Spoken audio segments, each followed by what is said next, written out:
Hi friends, this is Susie and this is art project number 3.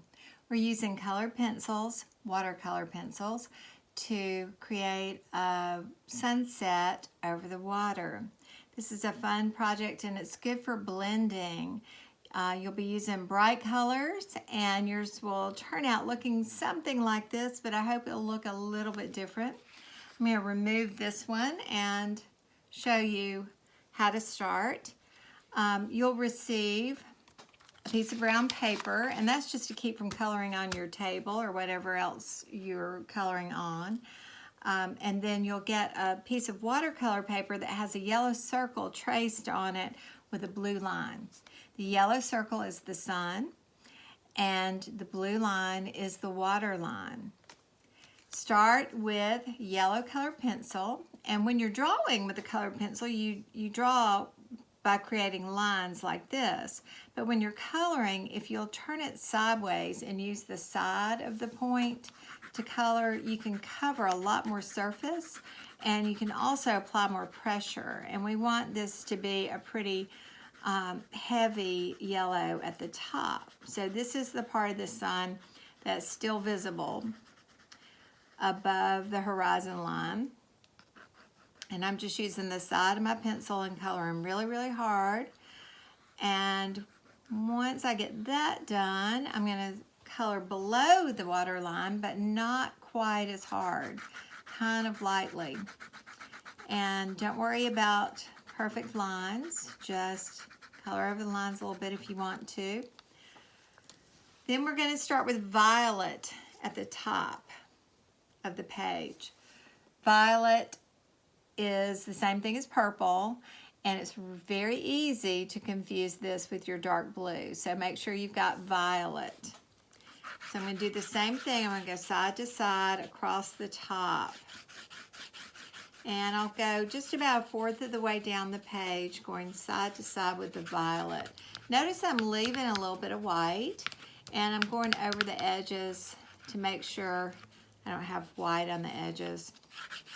But mostly your strokes need to be side to side. Now I'm also going to use the dark blue at the very top to just add a little bit more color. This is where the sky is turning to night. So it's a little bit darker at the very top. So I'm just adding a little blue.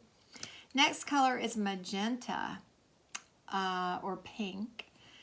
And we're going to blend a little bit of the magenta into the purple or violet and go all the way across. And now I'm touching the top of the sun and going a little bit around it with the magenta.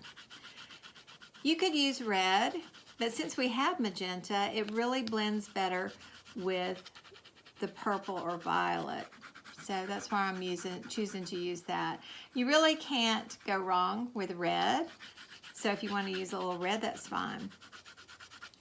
Now, last color in the sky is going to be orange, and we're going to overlap the orange a little bit with the magenta and go all the way down to the water line.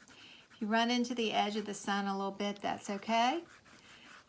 It should glow a little bit around the edges. And orange on this side down to the water line. I'm coloring the edges and going back over it side to side so I don't see any vertical brush strokes. So that's the sky.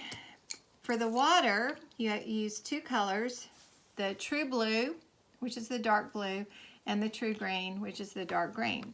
Starting with blue at the water line, I'm going to color across just like I did the sky.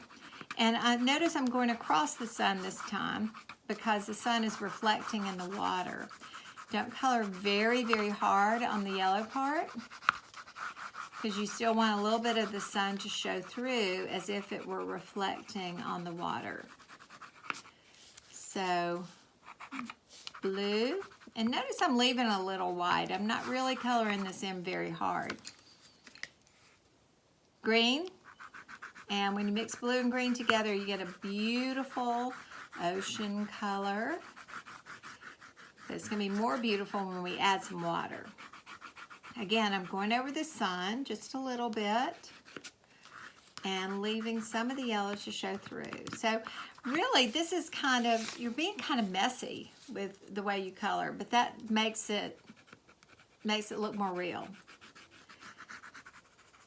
All right, I can always add more later if I need to. So here's my brush. I've got a little bit of water. You don't need a lot. But what is important here is that you start with the sun. So you go in the same order. Just paint over the yellow, trying to keep it yellow without mixing in the other colors yet. I got a little bit of the pink in there, but that's okay. Little bit's not going to matter. So once you get the bright yellow sun done, then we're going to do the sky. We're going to work our way up. The orange and the pink are blending together. And isn't that pretty? See how that turns kind of red? That's the reason we did that. So I'm going to go the other side. Every now and then, rinse your brush a little bit and get a little bit more water. And I just keep going up, trying to avoid going over the sun this time. If you do, it's okay. Now I'm going to keep going up, and I'm blending the pink and the purple together. And now the purple and the blue. Look how rich that beautiful blue and purple is together. I think some folks would call that indigo. It's really pretty.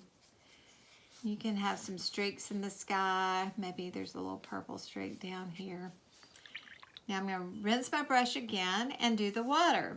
So I'm going to go right along the edge here. And just keep going.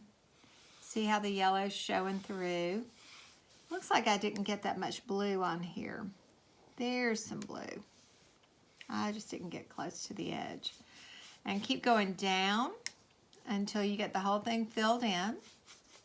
Just with side to side strokes, because that's the direction the water would be, going side to side, not up and down.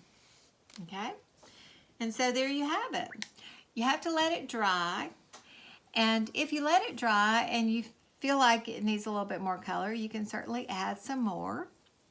When it's completely dry and you feel as if it's finished, I gave you a piece of tag board. So you can take your glue stick, glue it to the tag board so that you will have a finished painting with a little mat around it.